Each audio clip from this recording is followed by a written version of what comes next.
Hello again, I'm B and this is my channel. I need to stop saying today I'm gonna talk about the Priest of Bone books, the duology, Priest of Bone and Priest of Lies. Priest of Lies we're not gonna talk about too much because, you know, sequels, spoilers, yada yada yada.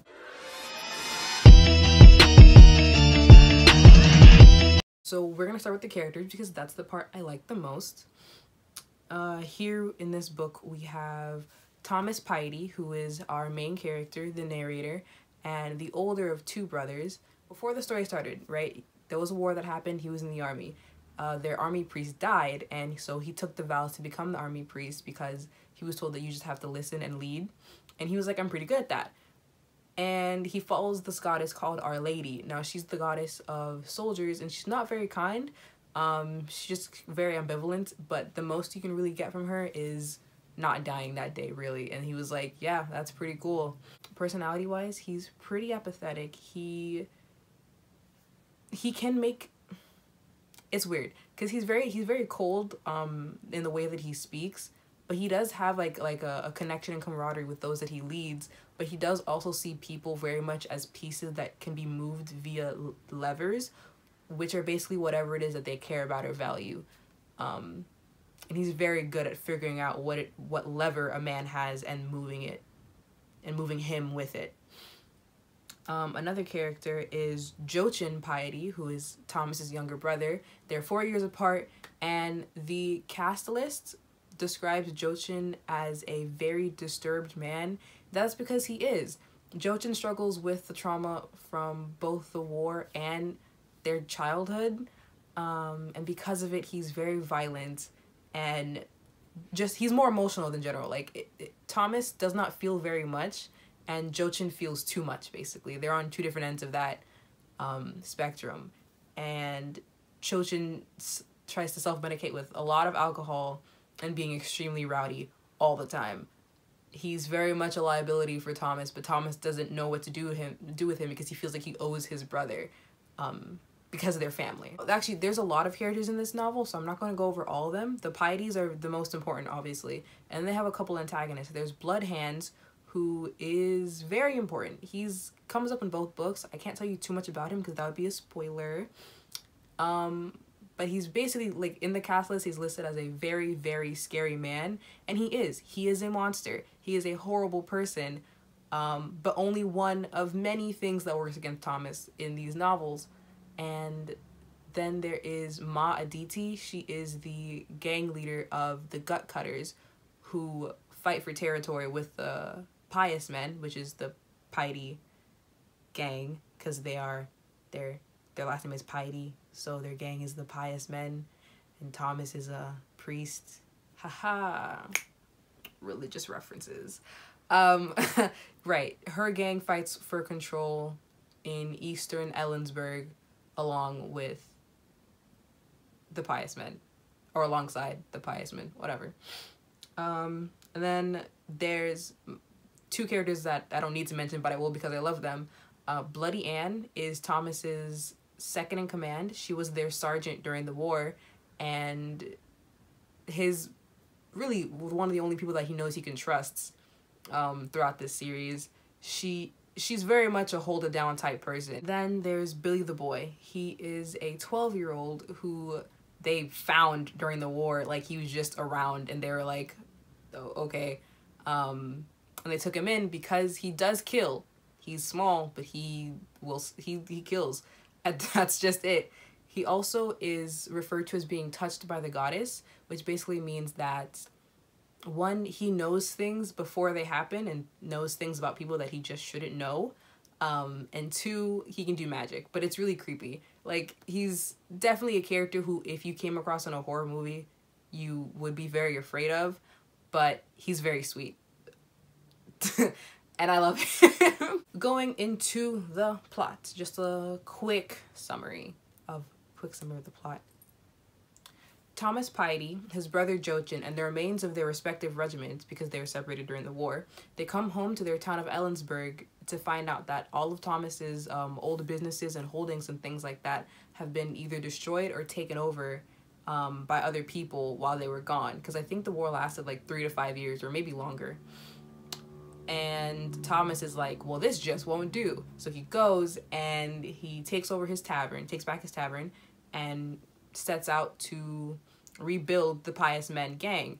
And the whole time, there are several things he has to get through, several different like stages to his rebuilding of his name. And there's the whole time there's the shadow of his past hanging over him, because something happened while he was still a businessman, before he went off to the war, that comes home to roost kind of like immediately after he starts regaining his strength, and foothold in the city. Side note, if you like the Netflix show Peaky Blinders, you'll probably like this a lot as well. First pro, main character's named Thomas, main character is named Thomas over there too.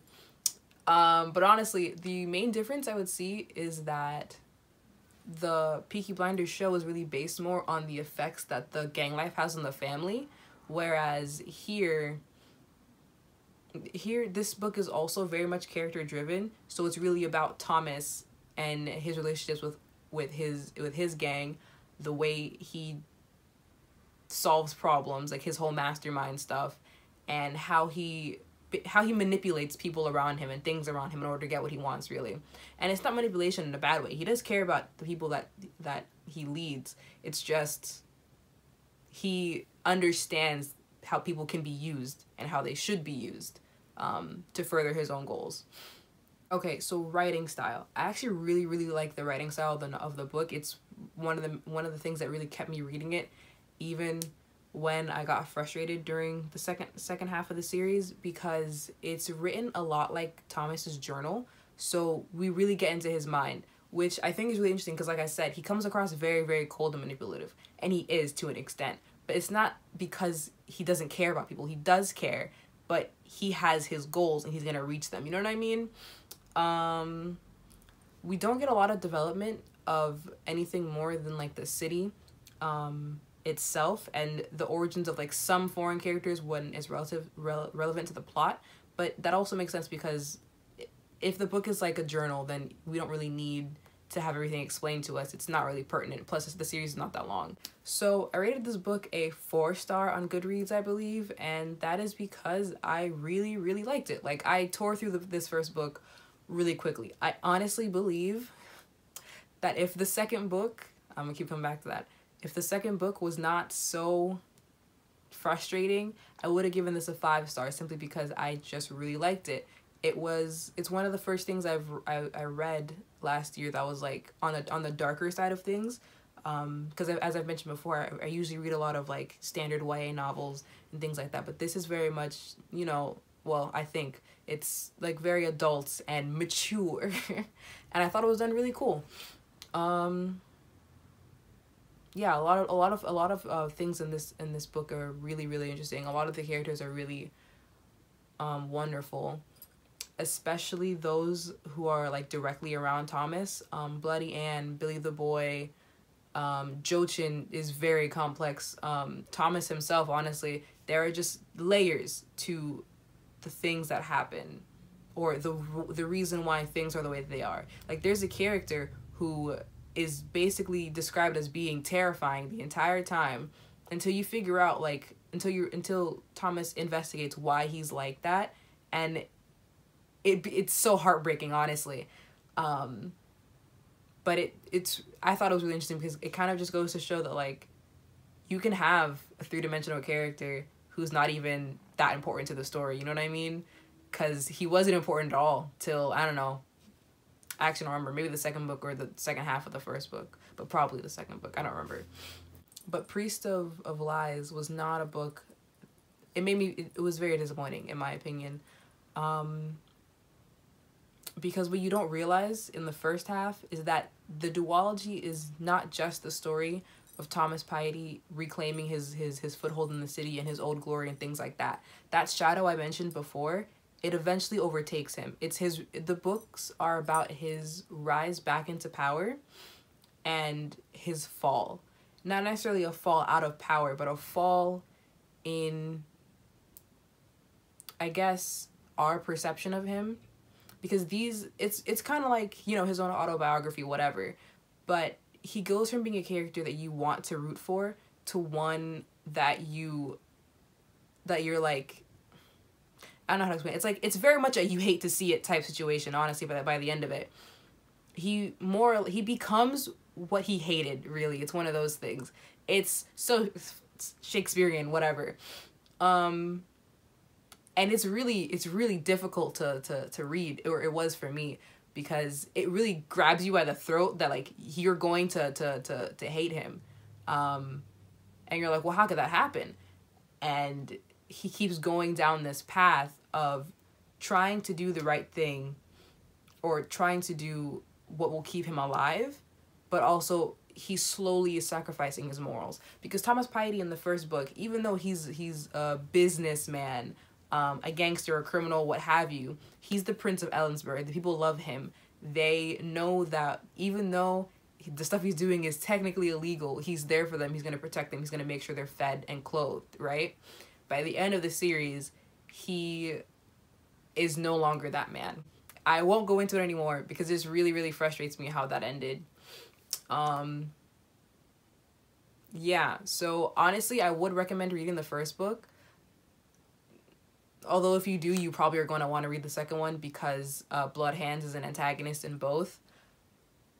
So, I mean, I don't know. This is a weird review. It's not necessarily, I want to recommend it wholeheartedly, but also I can't, because of just the utter disappointment that the second half was for me. And it wasn't disappointing as in, like, the writing style or anything was bad. It was just the character arc itself. Like, it's still on par with the first book, honestly. But it's just a really frustrating way for someone's story to end. Like, the last page of the second book.